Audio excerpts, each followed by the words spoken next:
Hello, welcome back to my channel, Aquagun Speargun. Ito yung huli natin ngayon ay green tilapia using our 140 cm Aquagun Speargun. Okay, nag first drop na tayo. Ito yung first fish sana natin. Sa ilalim dyan may nispatan na tayong mga spotted snapper, yung mga snapper na kulay yellow na may itim. Maganda pang sabaw to at prito, kaya iniin na natin yung speargun natin. Yan, medyo malayo talaga yung mga isda.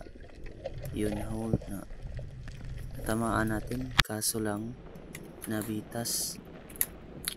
At ito naman yung pangalawang isda na titirahin sana natin.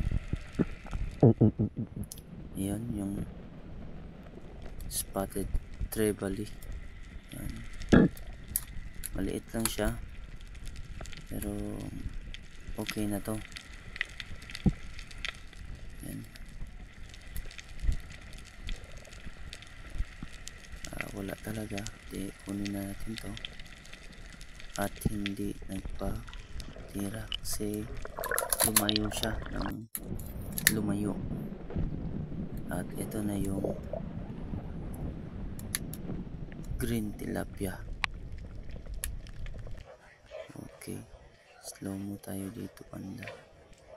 Hindi talaga makita yung isda kasi sobrang layo yung distansya ng isda ito. Ayan,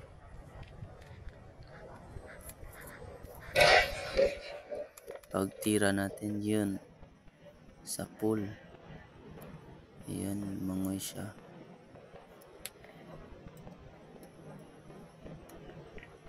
Actually yung shaft, nakita ko tumagos talaga siya sa gitna ng isda, pero yung paghila natin pupunta talaga siya sa sima, yung flapper ng ating shaft. Kaya pag-angat ko, nakita ko malapit na siyang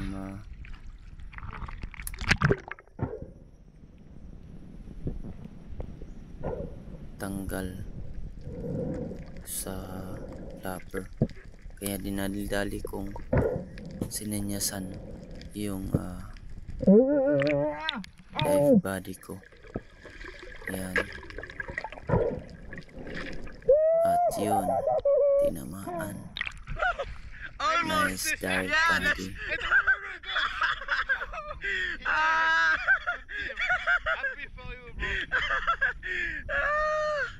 Oh my god.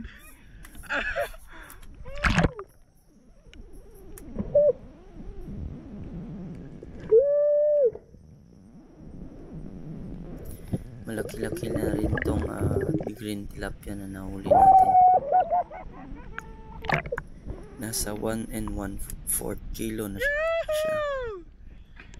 Ayan, ang sesay namin dito. Perfect pour détiner for you. Yeah, you saw that shit. Yeah.